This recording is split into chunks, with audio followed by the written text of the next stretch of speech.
Hello बेटा। अब हम एनपीओ की प्रैक्टिस करेंगे। ठीक है।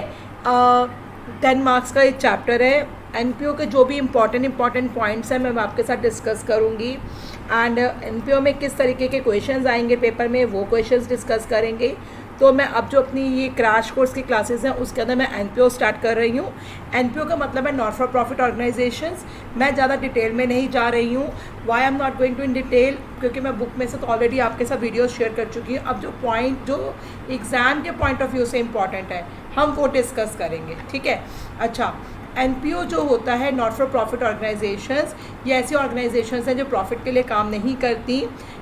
ये जो ऑर्गेनाइजेशन है इनकी अकाउंटिंग बिल्कुल डिफरेंट तरीके से होती है। नॉट फॉर प्रॉफिट ऑर्गेनाइजेशन 3 तरीके की फाइनेंशियल स्टेटमेंट्स बनाती हैं।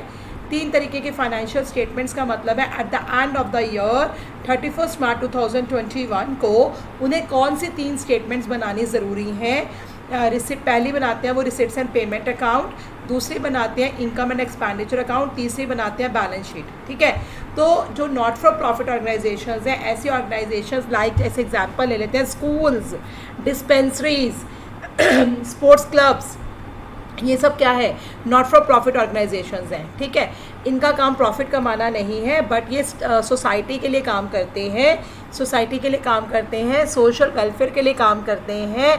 इनका ये किस तरीके से इनमें पैसा किसका लगा होता है, मेंबर्स का, और पब्लिक का पैसा मेंबर्स का पैसा लगा है तो उस टाइम डोनेशंस इनको खूब मिलती हैं। तो इसको रजिस्टर करवाना ज़रूरी है, रजिस्टर करवाना चाहिए एनपीओ को। और ये 3 तरीके का अकाउंट्स बनाने इनके लिए मैंडेटरी होते हैं। फाइनल अकाउंट्स कौन कौन से, रिसिप्ट्स एंड पेमेंट अकाउंट, दूसरा income and expenditure account and balance sheet. Receipt and payment account, जो रिसिप्ट एंड पेमेंट अकाउंट है ये कैश बेसिस पर बनता है। कैश बेसिस का मतलब है जो इस साल का हमें कैश मिला। कैश बेसिस का मतलब है जो इस साल का हमें कैश मिला। अकाउंटिंग जो हो रही है 1 साल के लिए हो रही है। 1 अप्रैल 2020 से लेकर 31 मार्च 2021 के लिए अकाउंटिंग हो रही है। 31 मार्च 2021 के लिए अकाउंटिंग हो रही है, ये अकाउंटिंग ईयर है।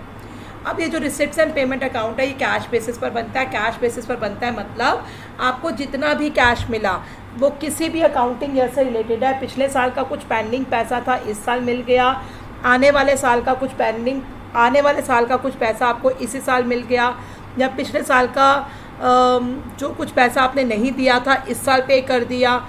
तो आपने एक्चुअली जो इस साल में ड्यूरिंग द ईयर 1 अप्रैल 2020 से लेकर 31 मार्च 2021 इस साल में आपने एक्चुअली कितना कैश दिया है, कितना कैश आपको मिला है, वो आप रिसिप्ट्स एंड पेमेंट अकाउंट में लिखते हो।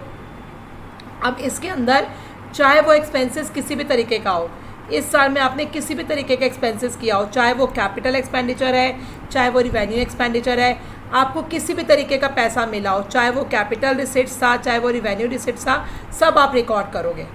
ठीक है। चाहे वो किसी भी तरीके का पैसा हो, चाहे वो कैपिटल रिसिप्ट्स था, चाहे वो रिवेन्यू रिसिप्ट्स था, आप हर तरीके के रिसिप्ट्स को जैसा भी आपको पैसा मिला, चाहे कैपिटल रिसिप्ट्स, चाहे रिवेन्यू रिसिप्ट्स, किसी भी तरीके की पेमेंट्स हैं, चाहे कैपिटल पेमेंट्स, चाहे रिवेन्यू पेमेंट्स, आप इस रिसिप्ट्स एंड पेमेंट अकाउंट में रिकॉर्ड करोगे। नेक्स्ट है income and expenditure account. Income and expenditure account accrual basis पर बनता है। एक्रूअल बेसिस पर बनाने का मतलब है कि जो 1 अप्रैल 2020 से लेकर 31 मार्च 2021 ये हमारा अकाउंटिंग ईयर हो गया ना। इस अकाउंटिंग ईयर के जो एक्सपेंसेस हैं, इस अकाउंटिंग ईयर की जो इनकम्स हैं, 1 साल की बात कर रहे हैं ना आप, इस अकाउंटिंग ईयर के जो एक्सपेंसेस हैं, इस अकाउंटिंग ईयर की जो इनकम्स हैं सिर्फ वही रिकॉर्ड करनी है। भैया आपने इस साल टोटल 80,000 पे किया, जिसके अंदर कुछ पिछले साल का इंक्लूड था वो हटा दो। जो इस साल का है आपने पैसा दिया, जो इस साल का आपको पैसा मिला सिर्फ वही रिकॉर्ड करना है। जो इस साल का है, जो पिछले साल का है या आने वाले साल का है उसको हटा दो। सिर्फ जो करंट ईयर का है सिर्फ उसी को रिकॉर्ड करते हैं जब हम इनकम एंड एक्सपेंडिचर अकाउंट बनाते हैं। अच्छा, अब हमारे एक्सपेंडिचर्स 2 तरीके के होते हैं, capital expenditures and revenue expenditures. हम capital expenditure income and expenditure account में नहीं दिखाते, हम सिर्फ रिवेन्यू एक्सपेंडिचर्स को इनकम एंड एक्सपेंडिचर अकाउंट में दिखाते हैं। उसी तरीके से जो रिसिप्ट्स होती हैं, जो पैसा मिलता है वो भी 2 तरीके का होता है, capital receipts and revenue receipts. हम इनकम एंड एक्सपेंडिचर अकाउंट में सिर्फ रिवेन्यू रिसिट्स दिखाते हैं, ठीक है। इनकम एंड एक्सपेंडिचर अकाउंट पहली बात ये एक्रूअल बेसिस पर बनता है। दूसरी चीज़, इसके अंदर सिर्फ रिवेन्यू रिसिट्स और रिवेन्यू एक्सपेंडिचर्स दिखाए जाते हैं और कुछ नहीं दिखाया जाता। नेक्स्ट है बैलेंस शीट। बैलेंस शीट का आपको पता ही है, बैलेंस शीट में capital receipts and capital expenditures दिखाए जाते हैं, ठीक है। बैलेंस शीट जैसे आप बनाते आ रहे थे पिछले सालों में वैसे ही बनेगी। आप देखिए कैपिटल एक्सपेंडिचर्स होते क्या है। कैपिटल एक्सपेंडिचर्स होते हैं जो लॉन्ग टर्म के लिए किए जाते हैं, ठीक है, जिसका बेनिफिट एक साल में नहीं होगा, आने वाले कई सालों तक जिसका बेनिफिट होगा। फॉर एग्जाम्पल आपने फिक्स एसेट्स खरीदी, फिक्स एसेट्स लाइक आपने बिल्डिंग खरीदी, आपने मशीन खरीदी, आपने फर्नीचर खरीदा, ये सब आपके कैपिटल एक्सपेंडिचर्स हैं।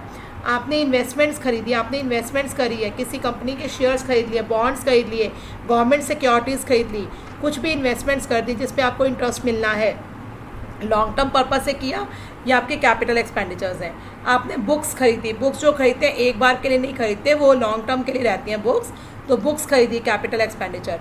आपने लोन लिया हुआ था, लोन वापस कर दिया, लोन रीपे कर दिया, वो भी आपका कैपिटल एक्सपेंडिचर है। लोन वापस कर देना वो भी आपका कैपिटल एक्सपेंडिचर है। अब कैपिटल रिसिट्स क्या होती हैं? आपको लॉन्ग टर्म के लिए मिलती हैं, स्पेशल पर्पस के लिए मिलती हैं, ठीक है, लॉन्ग टर्म के लिए मिलती हैं, शॉर्ट टर्म के लिए नहीं मिलती, बार बार नहीं मिलेंगी, एक ही बार होता है बहुत, ठीक है। और इसका जो इफ़ेक्ट होता है वो एसेट्स और लायबिलिटीज़ पर पड़ता है। जैसे कि आपने फिक्स एसेट्स बेच दी, आपको लेगेसीज मिली किसी स्पेशल पर्पस के लिए। लेगेसीज क्या होती हैं? लेगेसीज बता देती हूँ होती क्या है। लेगेसीज होती हैं जैसे किसी पर्सन की डेथ हो गई, उसने अपनी विल में लिख दिया था कि मेरे मरने के बाद ये पैसा इस एनजीओ को दे देना, ठीक है। अब उस एनजीओ को पैसा मिल रहा है। अगर वो उस बंदे ने उसने विल में लिखा था कि ये पैसा उस एनजीओ में बिल्डिंग बनाने के लिए यूज़ करना, तो स्पेसिफिक पर्पस के लिए यूज़ हो रहा है, तो ये कैपिटल रिसिट है। लेकिन अगर वो लेगेसी मिल रही है, किसी भी पर्पस के लिए कुछ बताया नहीं कि किस पर्पस के लिए यूज़ करना है पैसा, तो वो रिवेन्यू रिसिट है। तो लेगेसीज होती हैं जब कोई पर्सन अपनी डेथ के बाद अपना प्रॉपर्टी किसी एनजीओ को दान करता है, उसको लेगेसी बोलते हैं। हम तो एनपीओ की ट्रीटमेंट कर रहे हैं। एनपीओ में एनजीओ लेगेसीज मिलती रहती हैं। अगर किसी स्पेशल पर्पस के लिए मिल रही है तो वो कैपिटल रिसिट है, अगर वैसे ही मिल रही है तो वो जर्नल रिसिट है। तो हम जो कैपिटल रिसिट्स, डोनेशंस हमें मिल रही हैं स्पेसिफिक पर्पस के लिए, डोनेशन मिली कि यहाँ पे कोर्टयार्ड बना दो, डोनेशन मिली कि बुक्स खरीद लो, डोनेशंस मिली कि स्पोर्ट्स इक्विपमेंट खरीद लो, डोनेशंस मिली कि आप ये काम कर लो अपनी एनजीओ में। तो जो स्पेसिफिक पर्पस के लिए डोनेशन मिली वो कैपिटल रिसिट्स हैं। स्पेसिफिक फंड के लिए डोनेशन मिली, प्राइजेस देने के लिए डोनेशन मिली, ठीक है, स्पोर्ट्स इवेंट्स कराने के लिए डोनेशन मिली, तो वो कैपिटल रिसिट्स है। लाइफ मेंबरशिप फ़ी वन टाइम मिलती है, वो भी कैपिटल रिसिट्स है। किसी स्पेशल पर्पस के लिए सब्सक्रिप्शन मिल रही है, वो भी कैपिटल रिसिट्स है। अब आती है बात रिवेन्यू एक्सपेंडिचर्स है, रिवेन्यू रिसिट्स। रिवेन्यू एक्सपेंडिचर्स क्या होते हैं? जो रूटीन नेचर के एक्सपेंडिचर्स हैं, जो एवरी मंथ होने ही होने हैं। इसका एक्सपेंडिचर करने के बाद जो इसका बेनिफिट है लॉन्ग टर्म तक नहीं रहता। जैसे आपने फर्नीचर खरीदा, 10-12 साल आपके पास रहेगा ना फर्नीचर, लेकिन अगर आपने सैलरीज दी अपने एम्प्लॉयज़ को, तो 1 महीने काम करेगा, अगले महीने फिर सैलरी मांगेगा। तो जो कैपिटल एक्सपेंडिचर्स होते हैं उसका बेनिफिट लॉन्ग टर्म के लिए होता है, लेकिन रिवेन्यू एक्सपेंडिचर्स का बेनिफिट शॉर्ट टर्म के लिए होता है। जैसे कि सैलरीज, रेंट हर महीने देना है, पोस्टेज के खर्चे बार बार होने हैं, एडवर्टाइजमेंट के खर्चे बार बार होने हैं, न्यूज़पेपर मैगजीन्स के खर्चे बार बार होने हैं, रिपेयरिंग बार बार करवानी है, ऑडिटिंग हर साल करवानी है, मेंटेनेंस हर साल करवानी है अपनी एनजीओ की, इंश्योरेंस एवरी ईयर पे करना है। ऑनोरेरियम क्या होता है? जब आपके यहाँ कोई गेस्ट आते हैं, आपके एनजीओ में कोई भी फंक्शन हुआ, कुछ भी हुआ, या आपने किसी एम्प्लॉय को ऑनर करते हुए कुछ भी दिया, ठीक है, आपका खर्चा हुआ, उसे रिवेन्यू एक्सपेंडिचर बोलते हैं। म्यूनसिपल टैक्सेस पे किए, ऑफिस के खर्चे पे किए, और मिसलेनियस पेमेंट्स, ये सारे आपके एवरी मंथ होने वाले खर्चे हैं, तो ये आपके रिवेन्यू एक्सपेंडिचर्स हैं। अब रिवेन्यू रिसिट्स क्या है? जो आपको बार बार ये रिसिट्स होती हैं, किसी स्पेशल पर्पस के लिए रिसिट्स नहीं हो रही, जनरल रिसिट्स हो रही हैं। जैसे कि सब्सक्रिप्शन का पैसा मिल रहा है। अब सब्सक्रिप्शन होती क्या है, इसी वीडियो में या फिर नेक्स्ट वीडियो में मैं आपको बताऊंगी सब्सक्रिप्शन होती क्या है। अभी थोड़ा सा आइडिया दे देती हूँ। एनजीओ क्या होती है, एनपीओ क्या होती है, कुछ मेंबर्स मिलकर स्टार्ट करते हैं। समझ लीजिए हम 40 पीपल हैं, हम 40 लोग हैं, हम 40 लोगों ने डिसाइड किया कि हम मिलकर एक एनजीओ स्टार्ट करने वाले हैं, और हर बंदा हर महीने 100 रुपये देगा, सब्सक्रिप्शन के, तो पूरे साल में एक पर्सन, एक मेंबर 1200 रुपये देगा। ठीक है, हम टोटल 40 मेंबर्स हैं। हमने डिसाइड किया कि every person every month 100 rupees देगा, तो पूरे साल 1200 रुपये देगा एवरी मेंबर, तो 1200 इंटू 40, हमें सब्सक्रिप्शन का 48,000 रुपीज़ इकट्ठा होगा। अब ये ज़रूरी होता है सब्सक्रिप्शन, क्योंकि रेगुलर खर्चे करने होते हैं बिजनेस में, एनपीओ में रेगुलर खर्चे तो करने ही है ना, तो मेंबर्स हर महीने कुछ ना कुछ प्रोवाइड करते हैं। ठीक है, तो इसको बोलते हैं सब्सक्रिप्शन। अब ये रिवेन्यू रिसिट्स है एक तरीके से। जर्नल डोनेशंस, आके कभी कोई डोनेशन दे गया, कभी कोई डोनेशन दे गया, लेकिन उसने स्पेसिफाई नहीं किया कि ये पैसा इस पर्पज़ के लिए यूज़ करना, तो जर्नल डोनेशंस हैं, ये रिवेन्यू रिसिट्स हैं। इसे हम इनकम एंड एक्सपेंडिचर अकाउंट में लिखेंगे। एंट्रेंस फीस मिल रही है, रिवेन्यू रिसिट्स है। एडमिशन फीस मिल रही है, रिवेन्यू रिसिट्स है। जनरल ग्रांट्स मिल रहे हैं, गवर्नमेंट से ग्रांट्स मिल रहे हैं जनरली, किसी स्पेशल पर्पज़ के लिए नहीं मिल रहे, रिवेन्यू रिसिट्स है। न्यूज़पेपर्स इतने सारे इकट्ठे हो गए, बेच दिए, पैसा आ गया। ग्रास स्पोर्ट्स क्या कहते हैं, हमारा क्लब है, वहाँ पे जो भी हमारा ग्राउंड है, ग्रास हमने बेची टाइम टू टाइम, उससे पैसा मिला। जो इन्वेस्टमेंट्स करी थी उस पर इंटरेस्ट मिला, हर महीने मिलेगा। रेंट, हमारी जो एनजीओस में एक फ्लोर खाली पड़ा हुआ था, हमने किराए पर दे दिया, पैसा मिल रहा है। रेंट रिसीव्ड, मिसलेनियस रिसिट्स, जो रिसिट्स हमें हर महीने होने हैं। ठीक है, और जिनका पर्पस स्पेसिफाइड नहीं है वो रिवेन्यू रिसिट्स होते हैं।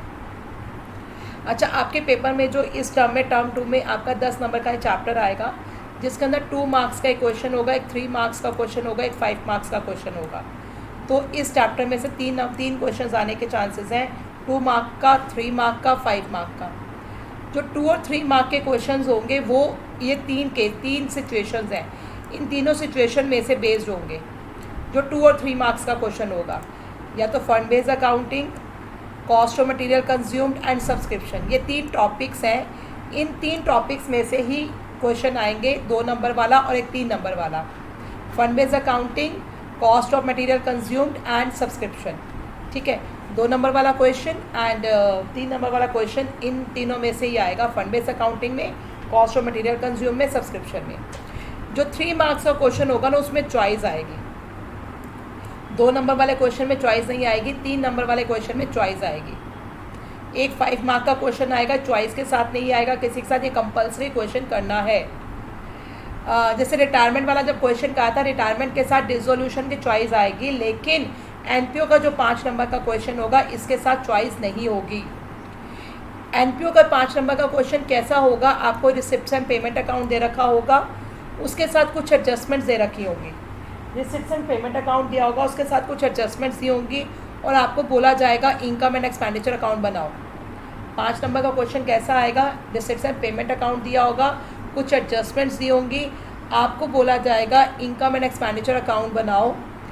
बहुत कम चांसेस हैं कि आपको बोला जाए बैलेंस शीट बनाओ, बट हम 1-2 क्वेश्चंस बैलेंस शीट बनाने की भी प्रैक्टिस करेंगे अगर आ गई बैलेंस शीट बनाने के लिए, क्योंकि 5 नंबर के क्वेश्चन में बैलेंस शीट बनाने के लिए आने के चांसेस बहुत कम है। ठीक है, तो 5 नंबर का क्वेश्चन कैसा होगा, रिसिप्ट्स एंड पेमेंट अकाउंट दिया होगा, एडजस्टमेंट्स दे रखी होंगी, आपको इनकम एंड एक्सपेंडिचर अकाउंट बनाना होगा। बहुत कम चांसेस हैं कि बैलेंस शीट वाला क्वेश्चन आए।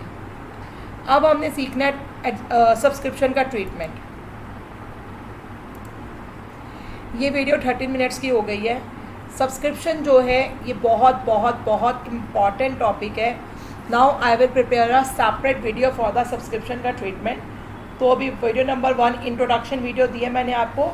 अब वीडियो नंबर 2, 3, वीडियो नंबर 2 के अंदर मैं आपको सब्सक्रिप्शन सिखाऊंगी, और 3 में आपका कॉस्ट ऑफ मटेरियल कंज्यूम्ड कैसे ट्रीट किया जाता है वो होगा, एंड 5 के अंदर फंड बेस्ड अकाउंटिंग होगा। फिर उसके बाद हम बड़े वाले क्वेश्चंस की प्रैक्टिस करेंगे। आई विल ट्राई कि मेरे आज ही ये वाले क्वेश्चंस कंप्लीट हो जाए। ठीक है, तो ये सब्सक्रिप्शन की ट्रीटमेंट नेक्स्ट वीडियो में करवाती हूँ मैं आपको।